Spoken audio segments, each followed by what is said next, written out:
Hello and welcome to another episode of Spectrum Drama, where we take a look at some of the hottest posts of the week and have a little chat about them.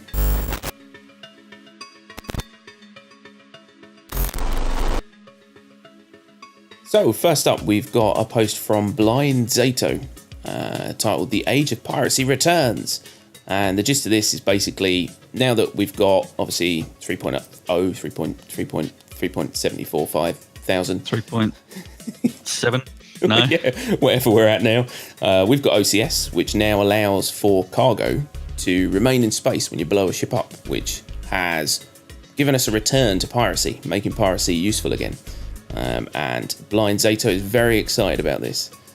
How do you feel about this newfound piracy? Well, I mean, I suppose it's a good thing for people that want to do that. That's not really what our little corporation is going to be doing. So it doesn't really mean much to us. Maybe behind your back, but shh. Yeah, shh. Yeah, it's a good thing, I suppose. I mean, overall, they're talking about, you know, if you blow a ship up, you won't get all of the cargo out of it. Some will get destroyed. So it's more profitable for people to disable a ship and take the cargo rather than blow them up and take a couple of bits, which is great, you know, long term. For now, this, I suppose, gives the pirates something to do. Yeah. One thing he does bring up here is about this sort of perception that PvPers are automatically trolls or griefers, which is just a community. It's not even really a community. It's not a Star Citizen community thing. No. It's an internet thing. Yeah, that's been in every game that's ever existed. You know, people have always been called trolls if they try and kill someone when they don't want to be killed. Yeah, basically. I'm sure that we'll see some moany threads of people that get blown up and stop those griefers. Yeah. Sort of things. But, you know, it's going to be part of the gameplay, so get used to it. Yeah, exactly. I mean, that's one of the biggest draws for a lot of people is the fact that, you know, you can fly around space messing people up and stealing their stuff. And, you know, like you said, I mean, that's not really kind of the aim of what we want to play this game for, but it is there. And, you know, I wouldn't begrudge people being able to do it. Although I do think that it should be difficult. You know, it shouldn't be something that you can just do near a station. Because you'll get ruined. But yeah, I mean, I like the fact that it's there, and I like the fact that it is an option. And I don't think anyone's a troll or a griefer for wanting to do it. You know, that's their playstyle. But yeah, I think it's definitely good now that OCS is available, and that is actually an option. The game is moving forwards, which is really nice to see. So, yep, piracy's back, people. Beware. Next up, we've got a post from Asmos, who says, "The Adventures of a Grey Cat in Loreville." And this post is brilliant.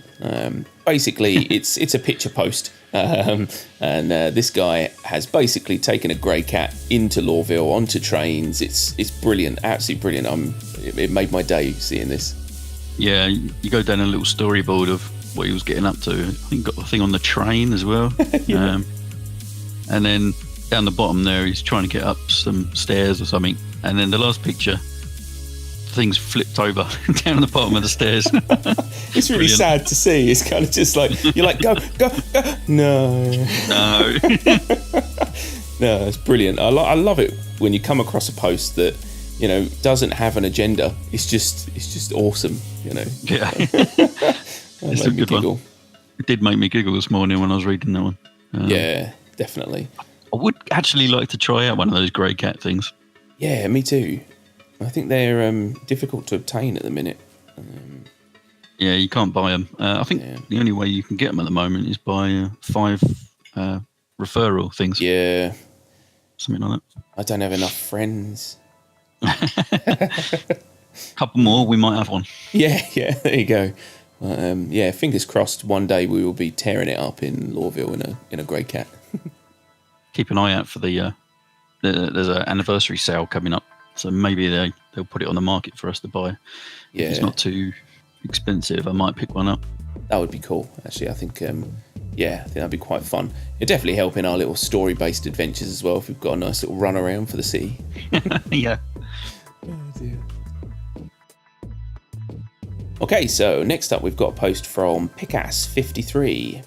Pickass. I pick my ass 53 times. The no-fly zone and the need of an ILS landing system.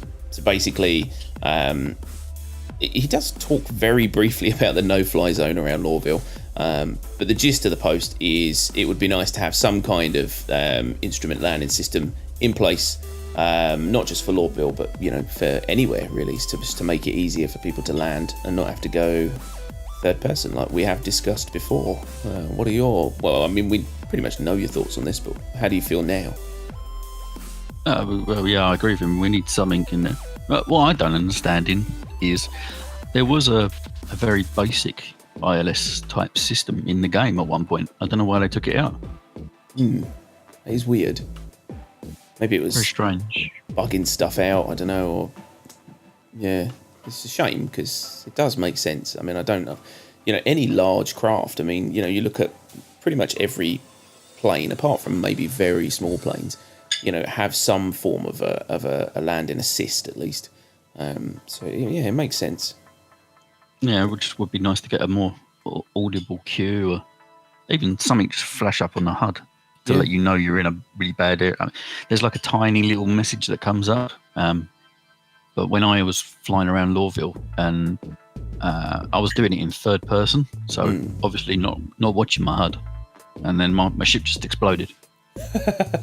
Didn't know what was going on.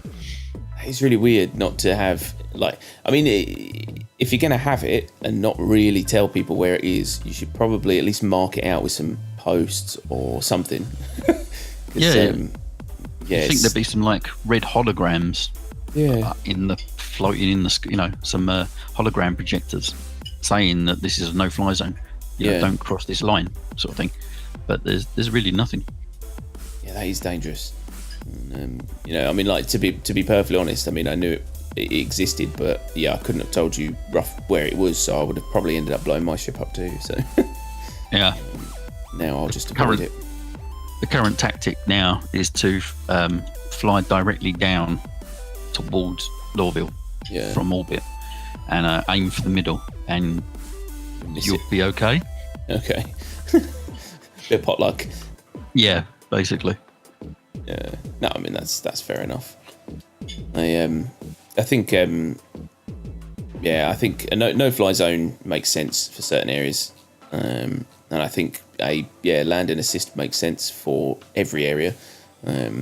People have put even the most simplest form of an ILS would be enough.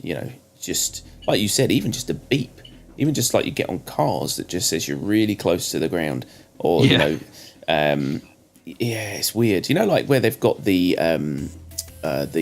shields on your ship. They could have another type of layer that goes around there, and if you've got an object coming up that you're going to hit underneath you, it can just go red near there or something. Do you know what I mean? There's about 1,008 ways you could do it, and I'm just amazed they haven't got to it yet. Yeah, I'm pretty sure they're going to have to put something in soon for it. Yeah, enough people are kicking off about it. It makes sense. Okay, and last up, we have a post from Voodoo Dog on the similar subject. Right now, Loreville is just a bloated up Levski. Now, there is a bit of a preface to this, which is, he didn't mean this post as a critique, and, he was just basically putting a point out there and, seeing what people thought. Original post was, the only difference between the two places is that you need 5 minutes of travel time between each shop in Loreville, where you need 20 seconds in Levski. Considering the amount of time you spend to actually get to Loreville, I think it's fair to say the only reason right now is exploration and some wow moments. His basic question is there going to be more quest givers, different gameplay mechanics, cities, etc., etc. And I think the answer to most of his questions is yes. Yeah. So Loreville in 3.3.5 is kind of empty at the moment. You can literally just walk around and go, ooh, look at that. That's about it, really. Yeah, which is still nice because we haven't been able to go, ooh, look at that for a while. So the other problem at the moment is that you automatically spawn at Loreville. So everyone does. Right. Which wouldn't necessarily be a big issue. But another issue that compounds onto that one is that you can't spawn ships there. So, yeah, everyone's stuck at Levski. All the NPCs are breaking. There's no quests. It's just a bit flat there at the moment. Advice to everyone, don't go there. Wait. Just wait a couple of weeks. Yeah.